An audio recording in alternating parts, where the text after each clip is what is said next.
It was a good game.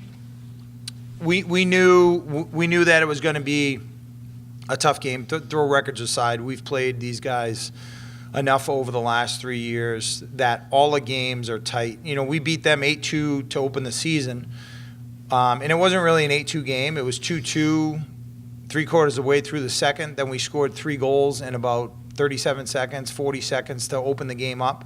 And then the next night, we had to actually come from behind and pull out a 4-4 tie. And we played them in the playoffs 2 years ago. Last year, we won in overtime. We came back late in the first night. So the games are always tight in our league, and they're always tight with them. It's a good rivalry that we have. So we knew it was going to be a tight game. We know the way that they're going to play, and they play aggressive, and they get after you, and you have to be willing to make simple, hard plays, and then we chip pucks to support and then beat them up ice. And I thought we did a really good job in the opening period of doing that. We got a little bit away from in the second, let them come back into the game, and then I thought we played a really solid third and came out with a big 2 points.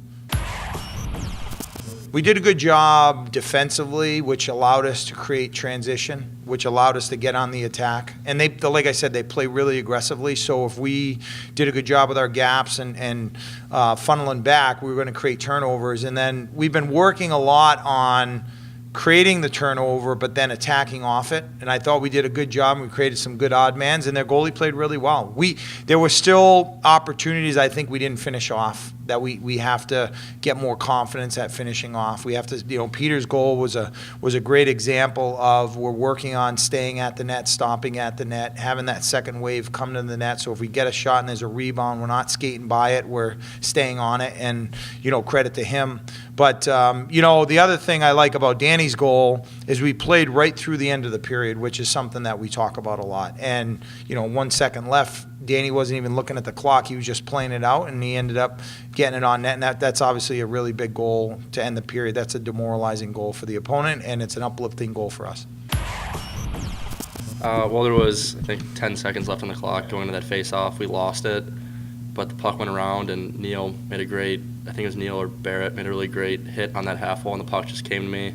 I kind of had an idea there was not much time left, so I just threw it on net, and it ended up beating him 5-hole, which was, like Coach and Pete said, demoralizing, which was nice to go into the second period up 2-0 as opposed to 1-0. It was more, I like to call it more of a line goal. Mike kind of drove the net. We had a nice turnover, and I passed it to Mikey, and then he made a very unselfish shot, and he shot far pad, and then Scotty had a great look at it too. And then the goalie kind of had his stick in his glove, and then it opened the door for me to kind of just whack it in. It really wasn't, I didn't do too much. I just got to the net, and luckily it rewarded for me, but it was like more of a line goal that I would say. We just keep chipping away, and what I like about our team is this is the second game in a row now that we've played the way that we need to play down the stretch. Our team is getting more comfortable with our identity. They're understanding what makes us a good team, and we're going out and executing it. And you can see all the stats: shots on goals for, shots on goal against, goals for, goals against, shot attempts for, shot attempts against. They're all starting to work to be very similar game to game. This is the third game in a row we've kept the team under 20 shots. If you do that, you're going to win more games than you lose, and that's what we're trying to do, is just get comfortable playing our game and doing it every night. And if we do that, we feel like we're going to be a really good team as the year goes on. But tonight is over, and we got to get ready to play tomorrow and have an even better effort, because they'll be hungry tomorrow.